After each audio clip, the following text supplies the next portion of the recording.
نحمدہ و نصلی علی رسول الکریم اما بعد فاعوذ باللہ من الشیطان الرجیم بسم اللہ الرحمن الرحیم السلام علیکم ورحمۃ اللہ وبرکاتہ۔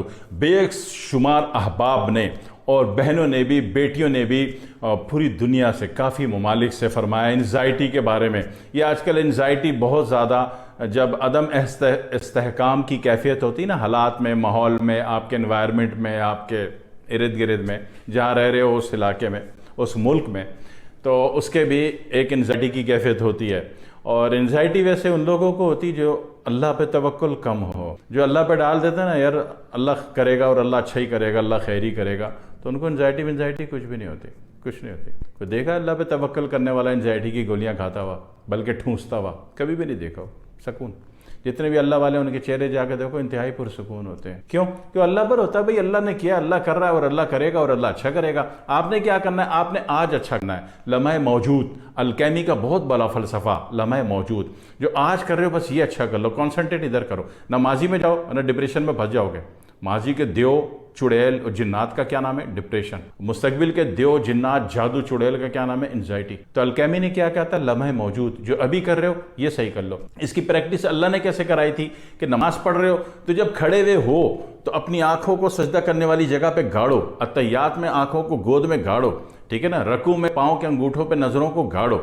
اللہ تعالیٰ آپ کو لمحہ موجود میں لا رہا ہے تاکہ آپ کرنٹ ایکٹیو رہیں، ورنہ یہاں پہ ایسے ایسے حالات ہوتے ہیں کہ لوگ کہتے ہیں یار پتہ ہی نہیں پڑتا کہ عشاء کی نماز 6 پڑھی کہ 4 پڑھی، ہے جی، فجر کی پتہ ہی نہیں پڑتا کہ 2 پڑھی کہ 9 پڑھی۔ لمحہ موجود میں حاضر نہ ہونے کی وجہ سے یا ماضی کے جنات آپ کو اغوا کر کے لے گئے ڈپریشن، یا مستقبل کے جنات نے ہیک کر لیا انزائٹی۔ تو لمحہ موجود سے آپ جہاں غفلت کر رہے ہیں، آپ کرنٹ کانسنٹریشن نہیں ہے آپ کے اس عوامل پہ جو آج اور ابھی کر رہے ہیں، صرف آج اور ابھی کا آپ نے اچھا کرنا ہے، تب تو آپ نہ ادھر جائیں گے نہ ادھر جائیں گے۔ دوسری بات یہ کہ انزائٹی کے لیے جہاں بہت ساری دوائیں کھلائی جا رہی ہیں بلکہ ٹھوسائی جا رہی ہیں منڈ کے ملٹی کر کی، تو ان دواؤں سے جان چھوٹ سکتی ہے اگر آپ فطرت پر آ جاؤ۔ غیر ضروری ایپس جو رن کر رہے ہیں یہ انسٹال ہو جائیں تو آپ کی انزائٹی انشاءاللہ ختم، آج ابھی اسی وقت۔ کیسے؟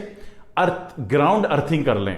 گراؤنڈ ارتھنگ کیا ہوتی ہے کہ پہلے پروف دے دوں۔ موسیٰ علیہ السلام کو جب اللہ تعالیٰ نے ان کو کچھ 10 کمانڈز دینی چاہیں تو پہلے ان کی گراؤنڈ ارتھنگ کروا دی، گراؤنڈ ارتھنگ کروا دی۔ کیا ہوا؟ اللہ تعالیٰ نے فرمایا یا موسیٰ فخلع علیک، اے موسیٰ جوتے چپل اتار دو تاکہ موسیس جو ہیں وہ زمین سے ارتھ ہو جائیں۔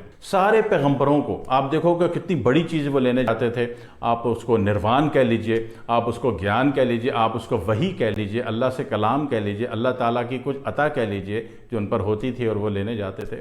تو آپ دیکھیے کہ سب کے سب زمین سے جڑے ہوئے تھے۔ اب وہ غار میں ہوں، زمین، ٹھیک ہے نا، پانی سے، ارتھ سے، ارتھ پانی میں بھی ہے زمین پہ بھی ہے، یا مچھلی کے پیٹ میں ہوں یا کنویں میں ہوں، کنویں میں مٹی بھی ہے پانی بھی ہے۔ سمجھ میں آ رہی ہے؟ ارتھ گراؤنڈنگ سمجھ میں تو آ رہی ہوگی نا۔ تو اسی طریقے سے ارتھ گراؤنڈنگ جو ہے مختلف طریقے سے، اسی طریقے سے انبیاؤں کے بعد آپ نے کچھ عاملین کا پرانے دور میں سنا ہوگا جن کو صحیح معنوں میں ارتھ گراؤنڈنگ کا علم نہیں تھا، تو وہ قبرستان میں گورکن کو کچھ پیسے رشوت دے کے کسی خالی قبر میں رات کو پڑھائی کرتے تھے، ٹھیک ہے نا۔ تو بات کانسیپٹ قبر کا نہیں ہے کہ قبر میں گھس کے پڑھائی کرنی ہے، بات ارتھ گراؤنڈنگ کی ہے۔ یہی ارتھ گراؤنڈنگ آپ دیکھیے کہ اکثر معاملات میں اکثر روحانی معالجین بھی آپ کو کہتے رہے کہ بھائی سمندر سے نہا کے آ جاؤ۔ جب سمندر سے نہا کے آئے تو ارتھ گراؤنڈنگ بڑھ گئی اور آپ کا جو اوپر جو لال تار کی ٹمپریچر بڑھ رہا تھا آپ کی بلڈنگ میں، نیورو بلڈنگ میں، وہ نارمل ہو گیا، تاریں آپ کی جلنے سے بچ گئیں۔ تاروں کا جلنا انزائٹی، بات سمجھ میں آ رہی ہے؟ ارتھ گراؤنڈنگ۔ اسی طرح ارتھ گراؤنڈنگ، آپ نے مٹی کا مٹکا رکھا ہوا ہے اور وہ فرش پر ہے، فرش بے شک آپ کا 10ویں منزلے پر ہے، آپ پورے گھر میں بلڈنگ میں کہیں سے بھی سریا کھود کے اس میں دیکھو گے تو ارتھ آ رہا ہوگا، وہ ارتھ آپ کے 10ویں منزل پر بھی 50ویں منزل پر بھی ہے۔ مٹی کا مٹکا فرش پہ رکھا ہوا آپ نے، ٹھیک ہے، یا مٹی کا کوئی اور برتن رکھ کے فرش پہ رکھا ہوا ہے، یا لوہے کے اسٹینڈ پہ رکھا ہوا ہے، لوہا، تانبا۔ یہ عجیب چیز ہے کہ یہ المونیم بھی، کہ ایک ہی وقت میں یہ نیوٹرل کو بھی کراس کرتا ہے اور فیس کو بھی کراس کرتا ہے، آپ کے اوپر ہے آپ یوز کہاں کر رہے ہو۔ تو ارتھ گراؤنڈنگ کا ایک طریقہ جو آج کل کیا جاتا ہے کہ گھر کے پچھواڑے میں، پائن باغ میں آپ کیا کرتے ہیں، تھوڑا سا گڈھا کھود لیتے ہیں، اس میں پانی ڈال دیتے ہیں اور صبح کے فجر کے معمولات جو ذکر و اذکار ہیں، آپ کی تلاوت ہے، درود شریف ہے، پہلا کلمہ استغفار ہے، وہ آپ اس کھڈے میں پاؤں رکھ کے کرسی پہ بیٹھ گئے، پاؤں آپ نے اس کھڈے میں ڈال دیا، چھوٹے سے گڈھے میں کچی مٹی جو کھڈا کھودا ہوا ہے تھوڑا سا پانی ڈال کے، تو اس میں جب آپ پڑھتے ہیں تو بھائی صاحب ہوش ٹھکانے آ جاتے ہیں. آپ بولتے ہو یار آج تو بہت کچھ نصیب ہو گیا. یہ نصیباً آپ کا بڑھنا شروع ہو جاتا ہے.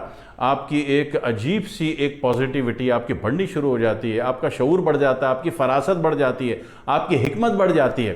اللہ بڑھاتا ہے، کر کے دیکھ لو. کوئی خرچہ تو نہیں کروا رہا، کالے پہاڑ پہ میں نہیں بھجوا رہا. آپ نے گھر کے ہی پیچھے آپ کہیں کھود لیں. نہیں تو آپ کے گھر میں جو فرش ہے، گھر آپ کا فلیٹ ہے وہ 20 منزل اوپر ہے، کوئی بات نہیں، نیچے پلاسٹک یا کارپیٹ نہ ہو، فرش کے اوپر ہلکا سا پانی کا اسپرے مارے، پاؤں رکھ دیں ننگے پاؤں.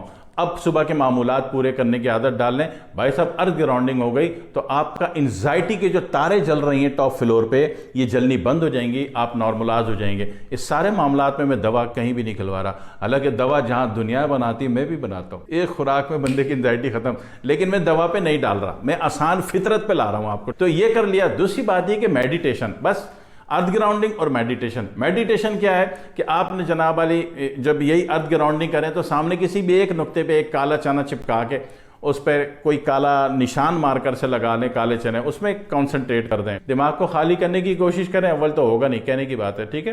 آپ دماغ کو جس چیز سے نکالو گے دماغ اسی کو پکڑ کے آتا ہے. سب سے بڑا اینٹی دشمن تو ہمارا دماغ ہے.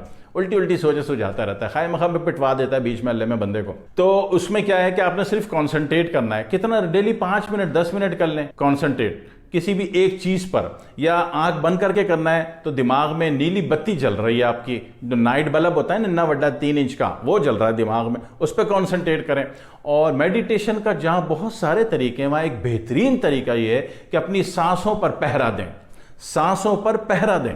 آنکھیں بند کریں اور یہ دیکھیں کہ سانس آ رہی ہے اور یہاں گئی وہاں گئی دل پہ گئی، اور یہ جناب علی سانس جا رہی ہے. سانس کا ان، سانس کا آؤٹ، سانس کا ان، سانس کا آؤٹ. اگر یہ پہرا دینے والا کام دن کو کریں گے تو دماغ بہت ریلیکس ہو جائے گا اگر بیٹھ کے کریں گے. اور کسی بھی ٹریول میں آپ کھڑے ہو کر بھی آنکھیں بند کر کے کر سکتے ہیں سانس پر پہرا دینا. اس سے بھی بہت بڑی ٹینشن ڈپریشن سب ختم ہوتی ہے، فرسٹریشن بھی ختم ہوتی ہے، آپ پرامن شہری ہو جاتے ہیں. جناب علی جی کر کے دیکھیے گا. اور رات کو اگر بستر پہ لیٹ کے کرتے ہیں سانس پر پہرا دینا تو جہاں ٹینشن ڈپریشن انزائٹی ختم ہوتی ہے بھائی محترم، وہاں آپ کی نیند بھی اچھی ہونی شروع ہو جاتی ہے. کر لو بات. ایک آپ نے ارتھ گراؤنڈنگ کہیں سے بھی پیدا کریں، اور مٹکے کا پانی پئیں. مٹکے کا پانی فرش پہ ڈائریکٹ رکھا ہوا ہو، بیچ میں نیچے پلاسٹک یا کارپیٹ نہ ہو، تو یقین کیجئے کہ وہ پانی ارتھ ہے، اور وہ ارتھ جو ہے آپ کی تاروں کے جلنے کے عمل کو روک دیتا ہے. سمجھ تو آ گئی. مستقبل میں سب کو روبوٹ بننا ہے، نہیں بننا ہے نا بھائی؟ تو روبوٹ بننا ہے تو ابھی سے تیاری کر لو کہ دیوتاروں کی تارے کو جلنے کا عمل جو ہے آج سے روک دیں. آپ 2 چیز بتائی، آسان ترین بتائی، کر کے ضرور دیکھیے گا تاکہ آپ زندگی آپ کی اچھی ہو جائے. دعاؤں میں آپ مجھے یاد رکھیں. والسلام علیکم ورحمۃ اللہ وبرکاتہ.